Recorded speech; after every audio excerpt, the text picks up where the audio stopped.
안녕하세요. 네, 안녕하세요. 안녕하세요. 네, 열쇠 주세요. 36.3%입니다.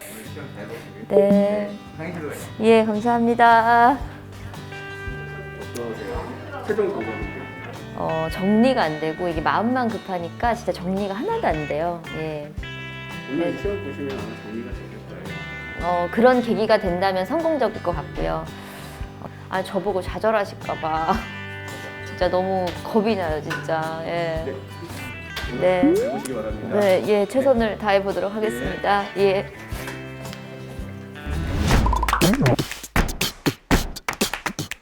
네, 정윤 씨 안녕하세요. 안녕하세요. 네, 안녕하세요. 그동안 뭐 추석 연휴도 있었고 그랬는데 예. 공부를 좀 했어요? 제 나름대로는 마무리를 한다고 하고 있는데 마무리가 다시 닫고 처음으로 돌아가게 되네요.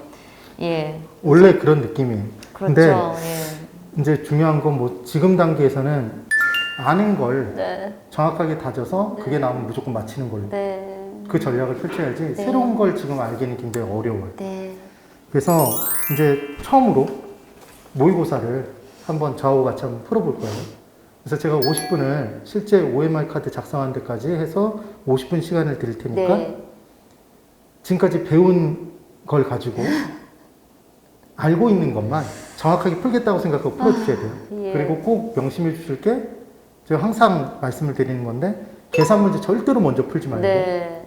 계산 문제 아무리 쉬워 보여도 네. 체크해놓고 뒤로 넘겨놓고 예. 나중에 풀기. 예. 그리고 박스형에 몇 개가 맞느냐 이 문제가 나오면 예. 그건 정말 풀기 어려우니까 예. 하나만 몰라도 못 푸니까 예. 그것도 뒤로 빼놓고 풀기. 어. 그래서 제 시간 안에 내가 풀 수 있는 문제 못 푸는 문제를 구분할 수 있는 연습만 정확하게 돼도 예. 시험장 들어가서 붙을 확률이 정말 높아져요. 예. 정말. 예. 시험 문제가 상중하 난도로 섞여 있기 때문에 네. 분명히 쉬운 문제들이 있어요. 근데 그게 어려운 문제가 앞쪽에 있을지 뒤에 있을지 아무도 모르기 때문에 네. 10분 남겨놓고는 먼저 네. 마킹을 먼저 하고 네. 그 다음 못 풀었던 문제가 분명히 있을 거 아니에요. 네. 그럼 그 문제를 이제 풀어보면서 최종에 체크를 해야죠. 일단 이제 화이팅하고 한번 풀어보는 거예요. 네. 자, 그러면 지금 이제 20분이니까 지금부터 푸는 거예요. 예. 화이팅! 파이팅! 화이팅! 후보지 후보지.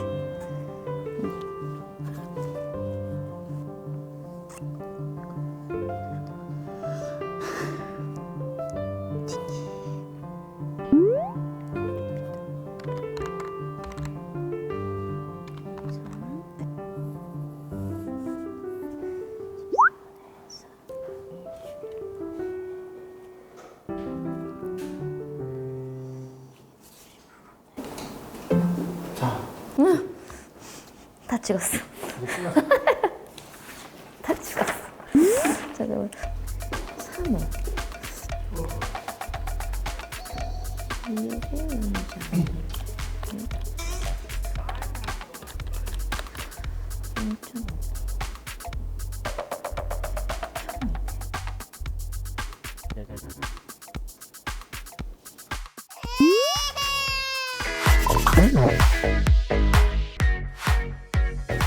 지금 동영 모의고사 2회차는 우리 20회부터 30회까지 기존의 기출문제 있던 것 중에 가장 좀 중요하다고 생각하는 부분들만 제가 뽑아서 실제 시험에 다시 나올 수 있는 것들만 모아서 한번 시험을 출제를 해본 거였어요. 네. 그래서 난이도로 따지면 실제 시험보다는 약간 조금 더 높다고 생각하면 되는데 솔직히 내가 이제 금방 채점을 했잖아요.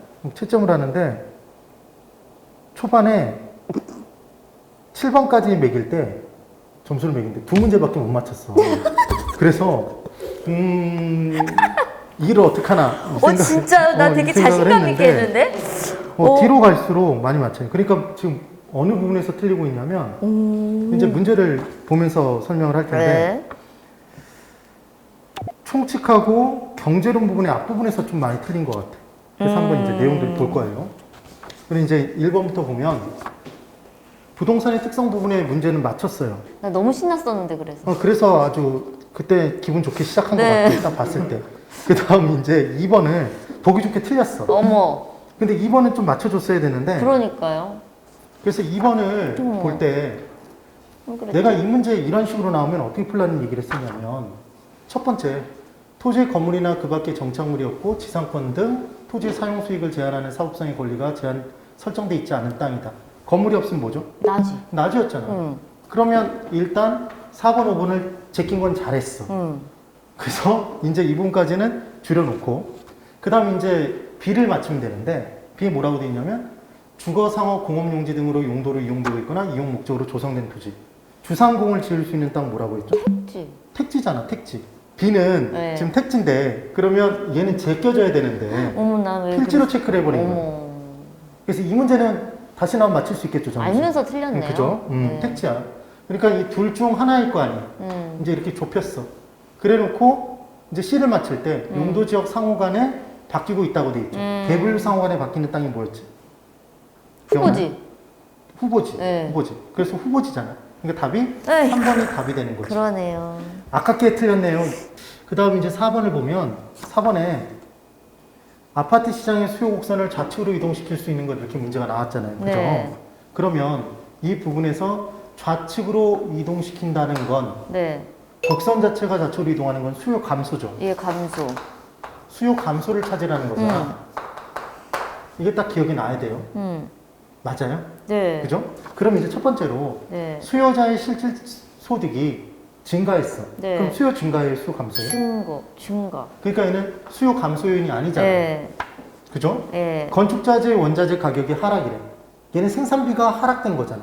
수요 요인, 공급 요인? 공급 증가. 공급 요인. 그러니까 얘는 공급의 증가지. 네. 그러니까 수요의 감소 요인이 아니죠. 네. 그 다음 사회적 인구가 감소했대. 그럼 인구가 줄면 부동산 수요는 감소. 감소. 얘는 맞잖아. 지금. 네. 아파트 가격이 하락했대요. 네. 그럼 수요량은 아파트 가격이 하락하면 아파트 수요량은 증가인데 증가, 예. 중요한 건 얘는 무엇에 변하니까? 가격. 가격이 변하니까 곡선 자체가 변하지 않죠. 예. 그러니까 얘도 틀린 거네. 예. 그 다음 아파트 선호도가 감소됐어. 네. 그럼 아파트를 선호하지 않으면 수요는 감소. 감소. 응. 감소. 그 다음 대체 주택 가격이 하락. 예. 대체 주택 가격이 하락하면 대체 주택으로 수요가 몰리죠. 증가하고 그러면 해당 아파트의 수요는 감소. 감소네. 아이고. 감소. 그렇죠? 네. 그 다음 아파트 담보주택 금리가 하락했대. 네. 그럼 돈을 싸게 빌릴 수 있어요. 그럼 얘는 네. 수요는 증가. 증가해야지. 네. 얘는 증가잖아. 네. 그러니까 지금 몇 개가? 3개. 3개잖아, 3개.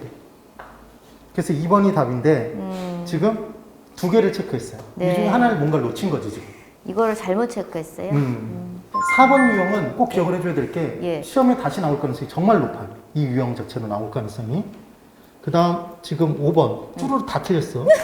그래서 자, 5번에 나도 체크를 해야지, 이렇게. 5번에 공급의 가격 탄력성에 따른 수요의 변화에 대한 설명으로 옳은 것을 골라보십시오. 이렇게 문제가 나왔잖아요. 저 이게 너무 헷갈려요. 이게 지금 우리가 공부했던 이거 기억나요? 탄력적이면 네. 탄력적이면 네. 얘는 좌우가 길었죠. 네. 그래서 거래량의 변화가 큰 거고 상하 변화폭은 작잖아. 네. 그래서 가격은 적게 변한다. 우리 네. 이렇게 기억했었고 네. 비탄력적이다 이렇게 나오면 네. 비탄력적이니까 네. 상하 변화, 가격 변화는 큰 거고 좌우 변화는 작은 거였고 네. 이렇게 얘기했던 거. 네. 그때 완전자가 붙으면 완전 탄력적이면 얘는 한 줄이니까 네. 상하 변화가 아예 없어서 가격이 불변으로 바뀌어버리고 네. 얘가 완전 비탄력적이 되면 얘도 한 줄 수직선이 되니까 네. 좌우 변화가 하나도 없죠. 예. 그래서 거래량 불변이 되는 거지. 예. 가격 변화는 큰 거고. 예. 이 내용으로 우리가 공부를 했던 거죠. 네. 그래서 1번에 보면 응. 공급이 가격에 대해서 완전 탄력적인 경우 이렇게 돼 있잖아요. 그럼 뭘 그리고 풀라고 그랬어? 한 줄 수평선. 네. 응? 한 줄 수평선. 그럼 수요가 증가하면 가격은 뭐 하는 거예요, 원래는? 증가. 가격은 상승이잖아요. 네. 그런데 지금 한 줄 수평선이니까 가격은 불변이겠죠. 네. 불변이잖아요. 네. 네. 거래량은 증가면 증가. 근데 거래량 감소라고 했으니까 네, 얘도 틀렸네. 틀렸어. 틀렸고. 그다음 2번. 공급이 가격에 대해서 완전 탄력적이다라고 나왔으니까 네. 얘 지금 똑같잖아. 똑같은 네. 문제잖아. 그러면 얘도 한 줄 수평선 이렇게 그어놓은 상태에서 네. 문제 자체가 똑같아요. 네. 수요가 증가하면 균형 가격은 변하지 않고 네. 가격 변하지 않는 거 맞아요? 네. 조용 씨 이제 확실하게 네. 보죠. 그럼 가격은 불변이야. 여기까지 네. 맞췄어. 네. 5. 균형 거래량만 증가한다. 네. 증가 맞죠? 네. 증가면 증가. 좌우폭 크잖아. 그러니까 네. 지금 몇 번이 답이야? 2번. 2번이 답이에요. 놓치면 안 된다는 얘기지. 네. 그러면- 완전 그래프를 반대로 그려놨어요. 아 정말? 그럼 이 부분에 3번만 네. 3번이 똑같은 유형이니까 네. 3번만 보면 공급이 가격에 대해서 완전 비탄력적이라고 돼 있어요. 이렇게. 그렇지. 한 줄 수직선을 네. 그려주시는 거예요. 그러면 수요가 증가하면 균형 가격은 상승이잖아요. 예. 근데 상하폭이 크니까 가격은 많이 상승하는 거고 예. 하락이라고 그랬으니까 아예 X네. 네. 많이 상승이겠지. 네. 많이 상승. 그리고 균형 거래량은 얘는 좌우 변화가 없으니까 변화가 없다. 되는 거지. 그 다음 6번도 틀렸어. 나 이거 이제 막 한참 헤맸어요. 봐봐요. 균형 가격의 변화, 균형점 변화가 나오면 무조건 어떻게 풀라고 그랬죠, 정윤 씨? 분리수거. 분리수거. 그래서 P는 P끼리 모으고. 네. 근데 모을 때 마이너스를 띄고 모으라고 그랬잖아요. 네. 그렇죠? 그렇게 그래서 그냥 했는데. P 앞에 개수를 그냥 더해주라고 그랬어. 그 다음 숫자는 큰 숫자에서 작은 숫자를 빼주면 된다고 그랬어. 네. 그러면 그 내용대로 똑같이 풀어보면 네. 봐요. 시장 공급량이 QS는 3P래. 네. 시장 수렴수가 QD1은 1200-P에서 얘로 네. 변했대요. 네. 근데 중요한 건 그럼 두 번을 하면 되잖아. 왜냐하면 여기서 균형 가격의 변화가 어떻게 됐는지 물어봤으니까 두 번을 구해야 된다는 얘기죠. 네. 근데 이게 얼마나 쉽냐면 자, 이 둘을 놓고 보면 P끼리 분리수거 얼마? 4P. 4P. 마이너스 P를 떼고 네. 넣어야 돼. 마이너스를 빼고. 그러니까 얘는 4P. 네. 그럼 여기는 숫자가 얘밖에 없죠. 1200밖에. 그럼 1200이야. 1200은 4P. 300. P는 얼마? 300. 풀었네. P는 300. 네, 그걸 했어요. P는 300. 네. 그 다음 두 번째는 네. 얘하고 얘를 같게 놓고 푸는 거잖아. 네. 그러면 3P, 4P. 4P. 얘도 4P. 400. 그 다음 얘는 1600. 네. 그럼 얼마죠? 400이잖아. 네. 그럼 균형 가격이 얼마에서 얼마로? 100 상승. 그러니까 지금 얼마가 된 거예요? 100 상승이잖아. 네. 근데 지금 몇 번을 찍었냐면 변화 없음. 저 심지어 플러스 300, 400 다 써놓고 그렇게 난 건 왜 그랬죠? 나 왜 그랬지? 오케이. 또 틀렸어. 7번. 거미집이론인데 네. 거미집이론에서 내가 이 부분을 어떻게 풀라고 정윤 씨한테 얘기를 P를 했냐면 1로 만들으라고. 탄피. 탄피. 그래서 탄력성은 탄피로 기억하라는 네. 얘기를 했었죠. P 앞의 개수가 탄력성이라고 얘기했었잖아요. 네. 그래서 우리가 수탄수면 네. 수요가 더 탄력적이면 얘는 수렴형이고 네. 반대면 발산형. 네. 같으면 순환. 순환형. 네. 순환형. 그렇게 얘기했던 거. 그러면 이제 비교를 딱 해보면 이 문제의 포인트는 P 앞에 개수가 탄력성이 되는 건데 네. QD 앞에 개수가 없어야 된다는 얘기였어. 네. 이게 1이어야 된다고. 네. 그러면 지금 이 문제에서는 앞에가 1이니까 네. 그냥 읽으면 되죠. 네. 수요의 탄력성은 2인 거예요. 네. QD니까 네. 얘가 수요지, 수요. 네. 그런데 지금 이제 공급의 탄력성은 얘를 그냥 읽으면 안 되네. 4분의 3. 이거 3이라고 얘기하면 안 되고 4분의 3이네. 네. 얘를 1로 만들어 주려면 4로 나눠줘야 됩니다. 네. 맞죠? 네. 그래서 얘는 4분의 3이야, 공급이. 네. 네. 뭐가 더 커요? 2하고 4분의 3 중에? 2. 2가 더 크잖아. 네. 그럼 수탄? 수. 수. 그럼 지금 이 문제에서는 A는 수렴형이니까 네. 일단 2번, 네. 3번, 5번 지어놓고 풀어야지. 네. 그래 놓고 이제 그 다음 걸 봤더니 마찬가지. 잠시 얘는 얼마로 나눠야 돼? 2. 2로 나눠줘야 돼요. 그렇죠. 잘하네. 왜 틀렸지? 근데? 그러니까요. 그래서 얘는 2분의 1, 네. 수요가 2분의 1. 그럼 얘는 얼마로 나눠야 돼? 4. 4로 나눠요. 2분의 1. 2분의 1. 순환형. 같아요? 네. 그러니까 순환형이네? 답은? 4번. 4번이 답이잖아요. 제가 왜 틀렸는지 알았어요. 왜 틀렸을까요? 제가요. P를 1로 만들었어요. P를 1로 만들었어? 그래서 탄피를 꼭 기억해요. 네. 탄피를. 그럼 이 문제 풀 수 있어. 네. 그래서 이제 또 틀리기 시작한 게 이제 12번부터 12번. 투자론 부분을 네. 정윤 씨가 틀린 거예요. 네. 수익과 위험에 관한 설명으로 틀린 것을 골라라 그랬는데 기대 수익률이 요구 수익률보다 크면 투자해야 안 해요? 기대되는 게 크면. 해요. 하잖아. 내가 요구하는 것보다 크면 예, 짜지. 그래서 1번은 맞았죠. 예. 그리고 2번은 이렇게 했다. 개별 부동산의 특성으로 인한 비체계적 위험은 네. 포트폴리오 구성을 통해서 감소될 수 있다. B는 못 쓰면? 우산. 우산 쓰면 피할 수 있다. 피할 수 있잖아. 맞아요. 맞죠? 5. 네. 그 다음 3번. 무위험률이 하락됐대. 그러면 요구 수익률은 요구 수익률은 어떻게 구했죠? 최소한도로 요구하는 수익률은 시간에 대한 대가인 무엇에? 무위험률. 무위험률. 위험에 대한 대가 위험할 증률을 더하고 예상된 물가 상승률을 더해서 구한다. 네. 그럼 여기서 무위험률이 하락됐대요, 정수. 네. 얘가 하락됐대. 네. 그럼 당연히 요구 수익률은? 그럼 세 가지를 더해서 최종적으로 나오는데 한 가지가 내려가면 당연히 얘도 내려가죠. 그렇죠? 네. 근데 상승시킨다 그랬으니까 X인 거네. 네. 그 다음. 그래서 지금 12번의 답은 몇 번? 3번. 3번이 틀린 거잖아요. 네. 근데 몇 번을 체크했냐면 네. 2번 체크했어. 네. 2번은 틀리면 안 돼. 네. 다시 이제 연습할 거예요. 조금씩. 네. 따라해봐요. B는 B는 우산 쓰면 피할 수 있고. 우산 쓰면 피할 수 있다. 피할 수 있어. 체계적 위험은 절대로 못 피한다가 포인트였고. 제가 이걸 어설프게 아니까 그게 기억이 난 거예요. 그래, 우산 B 이것만 생각한 거라서 그게 본 거라고 있다고 그래서 결정한 그걸 거 찍어버린 같아요. 거야? 네, 그런 거 같아요. 그 다음 13번. 13번에 나 이거 자기 풀었어요, 자본 수익을 나중에. 구하는 것. 지금 어떻게 구했어요? 풀었어요. 어. 제가 계속 잘못 1억으로 나눠야 되는데 3억으로 나눴어요. 우리 이거 어떻게 구했었더라? 우리 저번에 계산 문제 특강했을 때. 소자? 소자. 양반집에서는 소자라고 그랬잖아. 네. 그래서 소자, 이자. 네. 소득이득 플러스 자본이득 마이너스 이자. 네. 그리고 지분 수익률 구하는 거니까 지분 투자액으로 네. 나눈다고 그랬죠? 내가 봤을 땐 거의 다 풀었었을 것 같아. 네. 그래서 소득이득 어디에 있어요? 2천만 원. 2천만 원. 잘하네. 2천만 원. 2천만 원. 그리고 자본이득은 1년간 부동산 가격 상승률이 0%래. 예, 없어요. 그럼 자본가치 증가가 없으니까 얘는 없어요. 빵이네요. 예. 빵이야. 예. 그 다음 이자를 이제 빼야죠. 저당이 얼마고? 1200. 저당 2억. 2억에 이자율 0.06. 0.06 네. 곱하면 1200 예. 빼주면 얼마? 800. 그럼 800 800을 얼마로 나눠줘야 돼? 1로. 그렇지. 자기 자본으로 나눠야지. 3으로 계속 나누고 있었어요. 얼마로 나눴어? 3으로 나눴어. 네. 그래서 얘는 몇 프로? 8%가 8%. 나왔죠. 8%. 풀 수 있어, 충분히. 16번. 네. 부동산 투자와 관련된 다음의 설명 중 틀린 것을 골라보십시오. 이렇게 나왔어요. 그런데 이 부분에 이제 문제를 풀 때 네. 제가 정윤 씨한테 뭐라고 그랬었냐면 네. 전에 1번, 2번, 3번, 4번, 5번이 각각 네. 다 다른 계산 문제면 네. 만약에 모르겠으면 몇 번 찍으라고 했어요?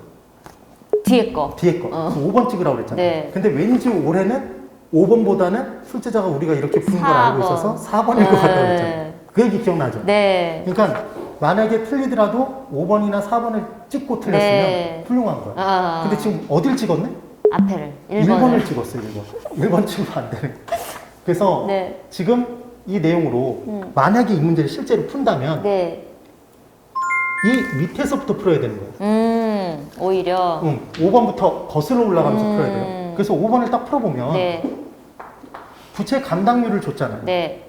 부채 감당률. 네. 그래서 부동산을 담보로 차입할 수 있는 최대 부채 서비스액이 2천만 원이다 이렇게 줬단 말이에요. 네. 그럼 이 문제를 푸는 요령은 뭐냐면 부채 감당률을 계산할 수 있으면 되지. 네.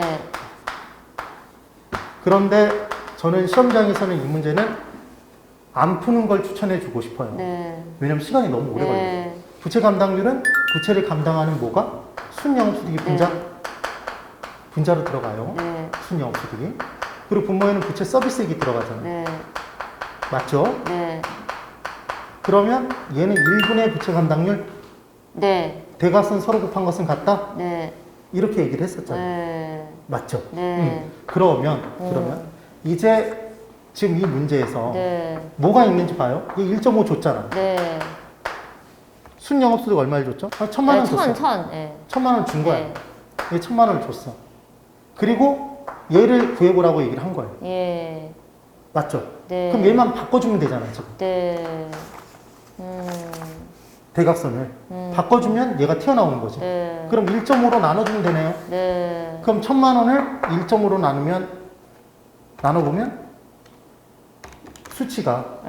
6 어쩌고 나오는데 6 얼마 얼마 이렇게 네, 나오죠? 네. 그러니까 이건 답이 아니라는 거잖아요. 그러니까 지금 몇 번이 틀렸다? 5번 5번이 틀린 거. 저거를 이렇게 계산을- 잡아내면 돼. 자, 근데 우리 교훈을 얻자고. 네 우리는 실제 시험장 들어가면 40문제를 풀어야 돼요? 80문제 풀어야 돼요? 80이요 100분에 80문제를 푸는데 이 문제를 만약에 풀었다. 네 그러면 아무리 빨리 풀어도 저도 2분 걸려요. 네. 이 문제가 나오면. 네. 풀지 말자. 네. 저 19번 때렸어요. 때렸는데 맞췄네? 예. 그럼 19번을. 이거 나 아예 난 뭔지 감도 안 왔어요. 이게 뭐냐면 이거예요. 이거 되게 쉬워. 지금 뭐라고 문제를 줬냐면 여기 이걸 생각하지 않고 대답을 한번 해보는 거예요. 네. 시장에서 네. 쌀을 150에 네. 150만 원에 판대요. 네. 판매 네. 가격이. 생산 비용은 70만 원이야. 음. 그럼 얼마 남아요? 80. 80만 원 남아요. 네. 맞죠? 네. 그럼 200만 원 받았어, 우유는. 100만 원 생산비야. 그럼 네. 100만 원 남죠? 네. 얘 250, 130, 120 남죠? 네. 그런데 비용이 네. 시장까지 나르는 데 드는 교통비가 있잖아요. 교통비가. 얘 5만 원, 4만 원, 6만 원이 든대요. 1km당. 그런데 지금 몇 킬로미터 지점에서 따져보라고 돼 있냐면 19km. 19km. 네. 그러면 이 금액을 그냥 빼는 게 아니라 네. 뭘 곱해서 빼야 돼요? 19를 곱해서 빼줘야 될 거 아니에요. 19km 지점에서 이익이 발생하는 걸 찾아보라고 얘기했으니까 얘는 1km당 5만 원씩 들어가니까 19km면 얘를 곱해준 금액일 거 아니에요. 네. 그럼 얘는 95죠. 네. 응? 네. 그럼 지금 80 남았는데 95 빼면 얘는 15만 원만큼 손실이잖아. 네. 쌀은. 네. 그죠? 그러면 지금 원래는 이거 계산해서 쭉 빼는 건데 네. 여기 우리 해놨잖아. 네. 100에서 얘는 19를 곱하면 4 곱하기 19는 76. 76. 그러면 얘는 24만큼 남죠? 네. 이익이야. 네. 그럼 4가는 19를 곱하면 114. 그럼 114. 예. 그럼 120에서 114 빼면 6 남네? 예. 얘도 이익이죠. 그러니까 얘는 15만 원만큼 손실이고 네. 얘들은 다 이익이잖아요. 그러니까 답은 2번. 2번이겠죠. 잘 때렸네. 잘 때렸네. 맞죠? 그럼 이렇게 때려서 맞출 수 있다니까. 포기하면 안 돼. 포기하면 안 돼. 예. 그리고 이제 20번. 20번에 네. 입지계수 문제가 나왔는데 네. 이 부분의 문제 아예 감도 못 잡았죠. 네, 몰랐어요. 그래서 입지계수에서는 이거는 꼭 기억하라고 그러는데 입지계수는 한 산업이 특정 지역 내에서 입지가 어느 정도 되는지를 나타내는 게 입지계수였어요. 네. 그럼 입지계수는 짝대기 짝 듣고 개수니까 얘도 분수니까 그래서 특정 산업의 지역 고용률이 여기로 들어갔었죠. 우리는 알고 싶은 게 지역이니까 지역 고용률. 그리고 분모에는 특정 산업의 전국 고용률이 들어갔다는 거예요. 이게 기억이 나면 되는데 이제 중요한 건 한 산업만 네. 한 지역만 주면 얘를 바로 구하면 되는데 네. 이 문제에서 뭘 줬냐면 잘 봐요. 섬유 산업의 입지계수가 높은 도시 순으로 열거를 해버려요. 네. 그럼 실제 시험장에서 얘를 받아들었다. 그럼 사실은 얘도 찍어야 돼요. 네. 지금 제가 푸는 방법을 가르쳐 드린 거를 네. 알고 있지 않는 이상 찍어야 돼요. 네. 그럼 이제 어떻게 푸는 거냐면 이렇게 푸는 거예요.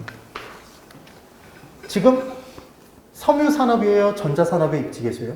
섬유 산업이라고 돼 예. 있잖아요. 그럼 얘를 딱 확인하는 순간 네. 전자 산업은 필요가 없는 거예요. 네. 지워버려요. 네. 그럼 수치가 이렇게 남았죠. 네. 이렇게 남았죠. 네. 그러면 우리 이 입지계수 부분에 A 도시든 B 도시든 C 도시든 뭐는 똑같이 분모로 들어갈까요? 전국. 전국 이 부분은 똑같이 들어가잖아요. 네. 지금. 네. 그럼 전국에서는 2,000명 중에 1,000명이니까 50%지. 네. 맞죠? 네. 그런데 이제 분모가 똑같다면 결국 이 수치의 크기수는 분자의 크기순이죠. 네. 맞아요? 네. 그럼 A 도시는 섬유 산업이 전체 산업의 몇 프로예요? 계산기를 두들겨 봐야지. 250 나누기 400을 하면 되죠. 0.625? 0.625? 맞나? 맞겠죠. 계산기가 아니, 두들겼으니까. 저도 반대로 할 때가 있어가지고. 우리 계산기를 믿어야지. 근데 자, 정윤 씨 반대로 한다고 했잖아요. 잘 봐요. 지금 우리가 알고 싶은 건 전체 산업이에요. 섬유 산업이에요. 섬유산업. 섬유 산업. 그럼 알고 싶은 게 어디로 들어간다? 분자. 분자로. 그러니까 얘를 나눠줘야지. 예. 그럼 250 나누기 이번에 500은 계산기 두들길 필요도 없네. 그러네. 0.59. 예. 500 나누기 1100은 두들겨 봐야죠. 네. 이건 인간이 바로 암산할 수 없어. 0.4. 500 나누기 1100은 0.454545. 0.454545 이렇게 나온단 말이야. 응? 그러면 순서가 얘가 제일 크죠? 예. 얘가 두 번째잖아. 네. 얘가 세 번째잖아. 네. 그러니까 당연히 입지계수의 크기수는 얘가 제일 크고 그 다음이겠지. 분모로 얘가 다 똑같이 들어가니까. 그러니까 지금 입지계수가 얼마냐고 수치를 물어본 게 아니라 크기수를 물어봤잖아. 네.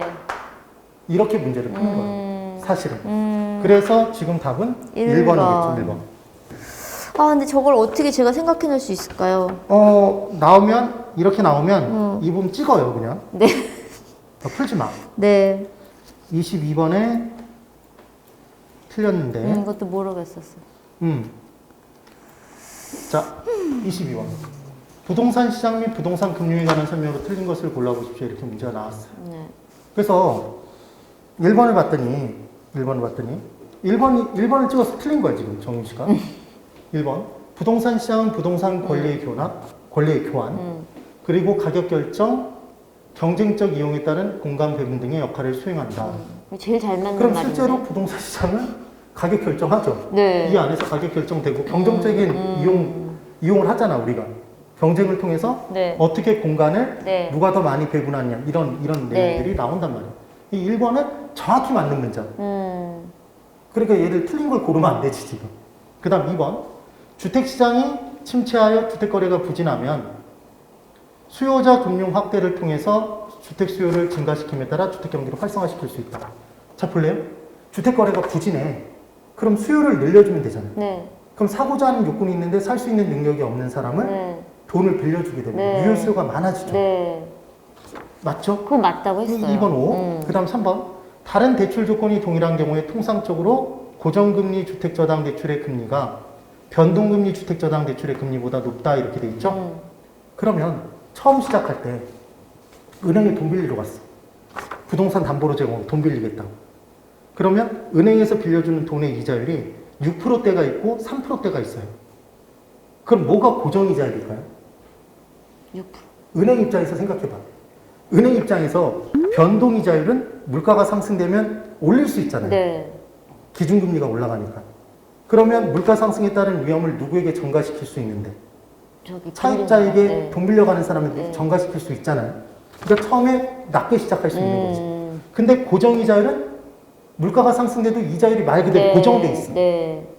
그럼 은행 입장에서는 높게. 화폐 가치가 떨어지니까 물가 상승에 따라 이자 수입이 줄어드는 결과가 초래될 거 아니에요. 네. 그러니까 고정이자의 경우에는 고정돼서 변동시킬 수 없으니까 처음에 높게 시작. 네.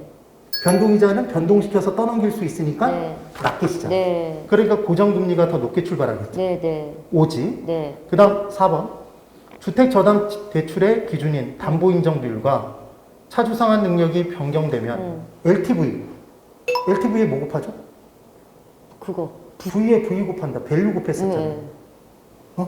DTI에는 I 곱하고 인컴. 그래서 이 담보인정 비율이 60%에서 70%로 올라가면 네. 돈을 더 빌릴 수 있는 거죠. 네. 유효수요 증가하잖아요. DTI가 40%에서 50%로 올라가면 소득 대비 더 많은 돈을 빌릴 수 있는 거니까 얘도 주택 수요와 관련이 있단 말이에요. 그래서 수요가 변할 수 있다. 5라고. 네. 그런데 이제 5번에 네.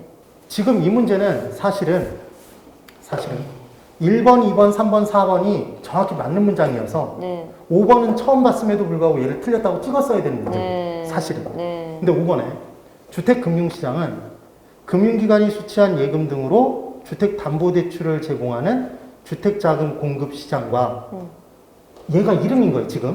얘 설명을 했다는 거예요, 지금. 투자자로부터 자금을 조달해서 주택자금 대출기관에 공급해주는 주택자금 대출 시장이 있다 돼 있는데 자, 봐봐요. 여기서 보면 지금 투자자로부터 자금 조달해서 주택자금 대출 기간에 자금을 공급해주는 시장이라고 돼 있죠? 네. 그럼 얘가 이름이 뭐죠? 주택자금 공급 시장이잖아. 네. 설명이. 네. 그러면 지금 보면 근데 이름에 뭐라고 줬어요 지금? 대출 시장. 얘가 주택자금 대출 시장이라고 줬죠. 근데 주택자금 대출 시장은 여기에 이름이 있는데 네. 바뀌어 있죠. 그래서 X. 그래서 보통 개론에서 이런 부분에 문제가 나오면 그 단어만 정확히 따라 들어가면 이 문제를 풀 수 있어요. 실제로. 네. 실제 시험 문제 나오더라도. 자, 24번. 주택 구입을 위해 은행으로부터 2억 원을 대출받았다. 이렇게 나왔어요. 2억 원 대출. 네.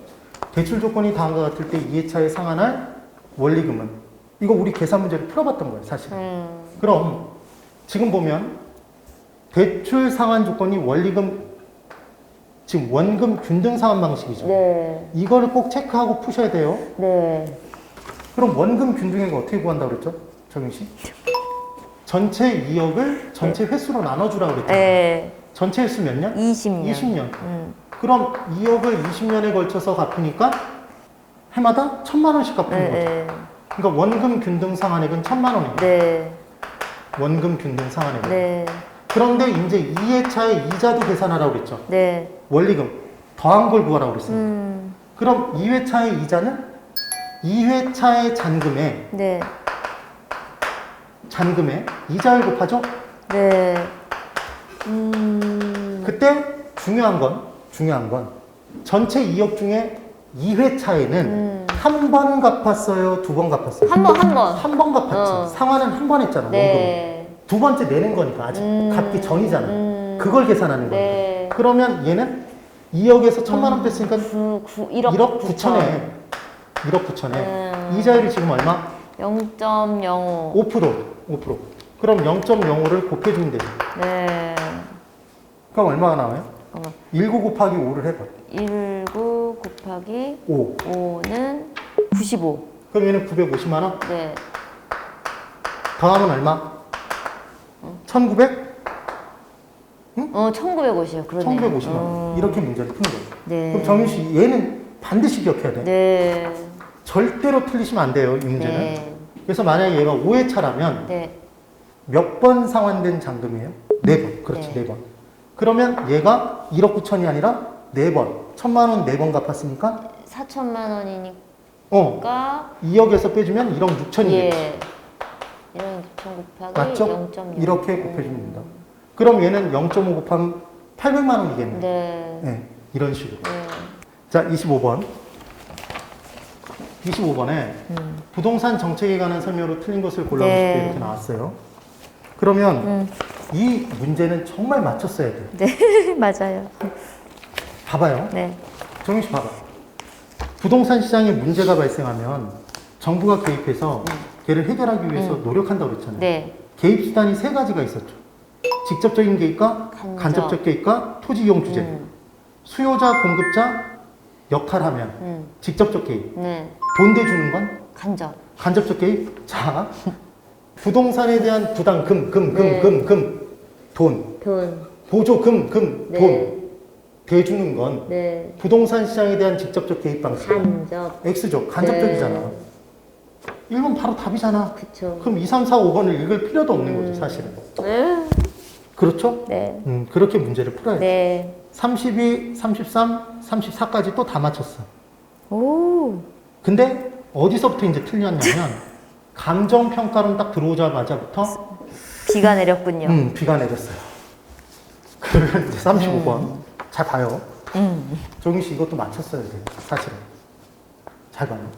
부동산 현상 및 부동산 활동을 설명하는 감정평가 이론상 가격 원칙을 순서대로 나열한 걸 찾아보래요. 네. 뭐라고 얘기를 했었냐면 감정평가 부분에 그때 수업을 진행해 주면서 네. 뭘 얘기했었냐면 대상 부동산 내부 시설물들끼리 균형을 따지는 건 무슨 원칙이고? 균형의 원칙이었고 네. 외부와의 적합의 정도를 따지는 건 적합의 원칙이었죠. 그렇죠? 네. 그럼 외부 시장성이 감퇴됐어. 상권이 죽었어. 그래서 내 부동산의 가치도 떨어졌어. 그럼 걔는 적합의 원칙과 관련이 있는 거잖아. 어울리지 않는 이용을 한 거지. 그런데 내 부동산의 전체적인 면적도 크고 다 좋은데 주차 시설이 턱없이 부족해. 그럼 기능이 저하되겠죠. 네. 그럼 균형이 깨진 거잖아, 내부적으로. 균형의 원칙인 거지. 그럼 이제 봐요. 첫 번째. 복도의 천정 높이래요. 복도. 얘를 과대 계량했대요. 네. 그럼 복도의 천정 높이가 과대하게 올라가면 냉난방비가 더 많이 들까요? 적게 들까요? 많이 들어요. 당연히 많이 들겠죠. 네. 그럼 시장에서 선호도가 떨어질 거 아니야. 네. 그럼 이 천정 높이만 다른 이 전원주택의 나머지 시설물들과 어울리지 않게 된 거죠. 네. 뭐가 깨졌어? 균형? 균형이 깨진 거죠. 그러니까 균형의 원칙과 관련있겠지. 내부니까. 복도가 외부에 있다고 얘기하면 안 되잖아요. 그쵸. 그러니까 얘는 내부니까 균형의 원칙이죠. 그럼 얘를 균형이라는 걸 확인한 거야. 네. 답 끝났네. 네, 끝났어요. 얼마나 착해요. 1번이잖아요, 그냥. 그런데 얘를 몰랐어. 음. 그럼 이제 두 번째 또 기회를 네. 준 거죠, 우리한테. 살아남을 수 있도록. 네. 판매시설 입점 부지 선택을 위해 후보지 지역 분석을 통해서 표준적인 사용을 확인한대요. 그럼 이 말은 지금 지역을 보고 있다고 돼 있죠? 네. 주변의 표준적인 이용의 상태를 따져본다는 건 어울리는지 어울리지 않는지를 따져보는 거잖아요. 맞아요? 네. 판매시설로서. 네. 그러니까 무슨 원칙이겠네? 적합. 적합의 원칙이지. 그럼 적합의 원칙이 뒤에 있는 건 하나밖에 없는 거지. 네. 1번밖에. 네. 이렇게도 풀 수 있는 거죠. 그러네요. 그래서 이 문제는 굉장히 출제위원님께서 착하게 내신 네. 문제였던 거죠, 사실은. 그래서 꼭 맞춰줬어야 될 문제인 거고, 사실은. 아무것도 기억이 안 났어요, 이거. 이 부분은. 그 다음 36번. 네. 이게 틀렸다고요? 틀렸어요. 네. 다음 감정평가 방법에 대한 설명이다. 발언에 들어갈 내용으로 옳은 것을 찾아보십시오. 이렇게 네. 나왔어요. 그러면 원가법은 대상 물건의 재조달 원가에서 뭘 빼요? 다시 조달하는 데 들어간 비용에서 네. 달아 없어진 부분 빼면 감가상각. 감가? 삼각비. 상각? 그 감가 상각이라고 대답했어요. 감가 수정. 원래 감가 수정이잖아. 네. 그럼 이 3번, 4번 지워지겠죠? 네. 맞죠? 네. 그 다음 두 번째. 거래사례 비교법을 적용할 때 대상 부동산과 똑같지 않으면 부대찌개 안 하고 무슨 찌개? 사시찌개. 네. 사시찌개. 아우, 맞다. 사시찌개잖아. 이렇게 나간다고 얘기했잖아요. 그럼 얘는 뭐예요? 사정보정이잖아요. 네. 사정보정. 사정보정 있는 건 1번이네. 1번. 네. 끝이잖아. 네. 세 번째. 만약에 몰랐다면 그거는 맞췄어요. 맞았죠? 네. 현재 가치로 할인해야 되잖아. 네. 환원 또는 할인. 근데 할인을 알아갖고는 답이 안 나오지. 이게 제일 중요한 포인트였던 거예요. 네. 37번. 네. 37번에 정식 봐요. 근데 그때 뭐라고 그랬냐면 항상 처음 출발은 뭐라고 그랬죠? 처음 출발. 100부터 출발한다고 그랬죠. 네. 그럼 20%가 열세. 네. 그럼 얼마가 돼요? 80. 80이 되는 거야. 그러면 그 방법으로 똑같이 들어가는 거야. 그래서 지금 문제에서 뭐라고 되어 있냐면 평가 대상 부동산이 속한 지역과 사례 부동산이 속한 지역이 다음과 같은 격차를 보인대요. 상승식으로 인한 산정한 지역유인의 비교치는 얼마입니까? 이렇게 돼 있어요. 네. 근데 문제 뭐라고 주냐면 단 격차 내용은 사례 부동산이 속한 지역을 100으로 사정했을 때 100으로 놓고 봤을 때 이만큼씩 대상 부동산이 차이가 난다는 얘기예요. 네. 응? 그럼 대상 부동산은 사례 부동산 기준으로 대상 부동산 100 놓고 얘는 얼마가 돼요? 98. 98. 98이야, 98. 응? 사실은 100%부터 출발하는 거니까 네. 얘는 0.98이겠지. 네. 1 기준이 되는 거니까. 그럼 얘는 3이 더해지면 103이죠. 네. 103은 1.03. 3. 1.03. 잘 대답해야 돼. 네. 그럼 마이너스 1 빼면 0.99. 0.99. 그럼 4를 더하면 1.04. 1.04. 그럼 0은 똑같다는 얘기죠? 네. 그럼 얘들을 다 싸그리 곱해버리면 네. 곱해야죠. 곱하기는 1.03927824. 그러니까 얘잖아. 네. 맞죠? 네. 이렇게 문제를 풀면 된다. 충분히 풀 수 있는 문제예요. 그러네요. 이거는 또다시 나올 가능성이 굉장히 높기 때문에 네. 꼭 기억해놔요. 네. 반드시. 네. 그 다음 38번은 맞췄고 그 다음 39번. 네. 이것도 나는 모르겠어. 혼나야 되겠네. 네, 죄송합니다. 혼나야 돼. 그래서 39번. 감정평가업자가 대상 물건에 감정평가 시 적용해야 될 주된 감정평가 방법이 틀린 것을 골라보래요. 그러면 건물은 만들 수 있어요, 없어요? 있어요. 만들 수 있죠. 만드는 데 들어가는 비용이 있고 달아 없어지죠, 건물은. 네. 감가 수정이 이루어지잖아요. 네. 그러니까 거래사례 비교법에 의해요, 원가법에 의해요? 뭔가 원가법, 대표적인 원가법이잖아요. 그러네. 근데 지금 드립다 5번을 찍어버린 거예요. 자, 여기서 한 가지 힌트. 우리가 공부하는 과목은 부동산학개론이에요? 동산학개론이요? 부동산. 부동산학개론이요. 그럼 시험 문제에 답으로 체크되는 게 동산이 답으로 체크되는 경우가 있을까 없을까? 없어. 기본적으로 없어요. 어? 동산 관련한 내용에 이 평가 방법이 뭔지가 꼭 알아야 될 것으로 답으로 체크되는 경우는 없단 말이에요. 그런 걸 피해가면 안 돼요. 그리고 자동차 항공기 선박 있을 때 중고차 시장은 있다고 얘기했죠. 네. 거래 사례를 쉽게 구할 수 네. 있으니까 원칙이 거래 사례 비교법. 네.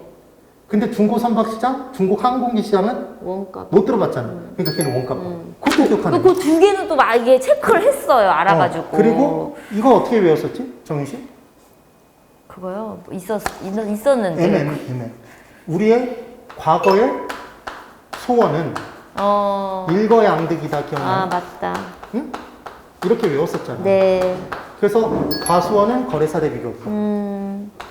소경목님은 지름이 좁은 나무는 원가법.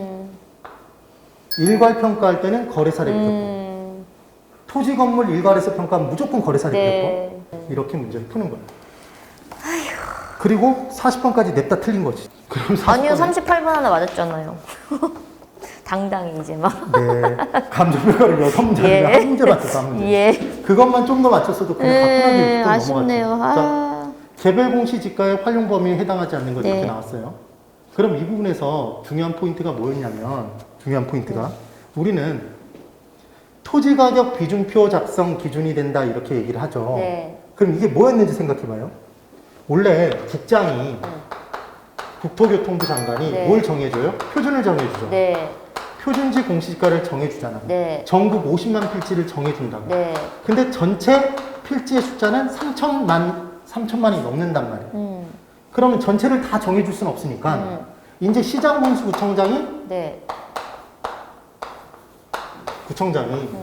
이 표준지 잡아놓은 것과 비교해서 네. 개별 공시지가를 정해줘야 되죠. 그렇죠? 네. 그럼 개별 공시지가를 시장, 군수, 구청장이 정하기 위해서는 네. 표준지 국장이 정해주고 네. 국장이 이것과 비교하라고 뭐도 줘야 되네? 비중표. 토지 가격 비중표도 줘야죠. 네. 그럼 토지 가격 비중표는 뭘 기준으로 만든 거예요? 표준지를. 표준지를 기준으로 만들었겠지. 근데 지금 뭐라고 했냐면 토지가족 비중표에. 개별 공시지가가 표지 가격, 토지 가격 비중표 작성이 기준이 된다 보니까 X인 거지. 네. 그리고 개별 공시지가를 가지고 우린 세금 때릴 때 개별로 때리죠. 네. 그러니까 정윤 씨 옆에 토지를 갖고 있는 사람이 있으면 그 사람하고 정윤 씨하고 똑같은 금액을 똑같이 때리는 거 아니잖아요. 네. 그래서 개별적으로 세금 때리고 부담금 매긴다고 얘기하면 되는 거예요. 그래서 개별 공시지가는 다 퍼센트를 곱하는 거예요. 재산세 때릴 때 가액에다가 퍼센트 곱하죠. 세율 곱한다고, 세율. 종합부동산세도 과세표준 산정하고 결정할 때 세율 퍼센트 때린다고. 그러니까 세금의 기준이 되는 건 개별로 때린다 이렇게 기억하면 돼요. 네. 자, 연습할 거예요. 세금은 정부가 개별로 때리고. 네. 따라해봐. 세금은 개별로 때리고. 세금은 개별로 때리고. 보상금은 보상금은 표준 잡아놓고 준다. 표준 잡아놓고 준다. 왜 그러냐면, 자, 봐요. 1지역이 있는데, 이 1지역의 토지를 다 뭐 했냐면, 정부가 수용했어. 토지 수용 절차를 거쳤어요. 근데 여기에 A가 있고 B가 있어. 똑같은 토지야. 바로 옆에 토지야. 근데 얘는 개별로 더 많이 주고, 얘는 조금 주면, 안 돼요. 가뜩이나 뻥 차면서 나가라 그러면서 보상금 조금 주니까 열받아 죽겠는데, 개별로 줬대. 열받아 죽을 거 아니야. 그러니까 이 사람들의 불만을 한꺼번에 잠재우기 위해서는 이게 표준이야 이렇게 줘야 될 거 아니야. 그러니까 보상금은 뭐로 줘요? 표준. 표준지에 맞춰서 준다. 표준지 공시지가. 오케이? 네. 그렇게 하면 돼. 근데 부담금 때리거나 세금 매기거나 그런 건 다 퍼센트를 곱하는 거니까 퍼센트 곱할 때는 어디에 곱한다? 개별에. 개별에. 곱한다. 그렇게 정리해. 아이고. 정윤 씨 개론 충분히 잘 풀 수 있는 사람. 합격할 수 있어. 남은 기간만 정말 집중해서 디립답하면 우리 합격할 수 있어. 됐죠? 네.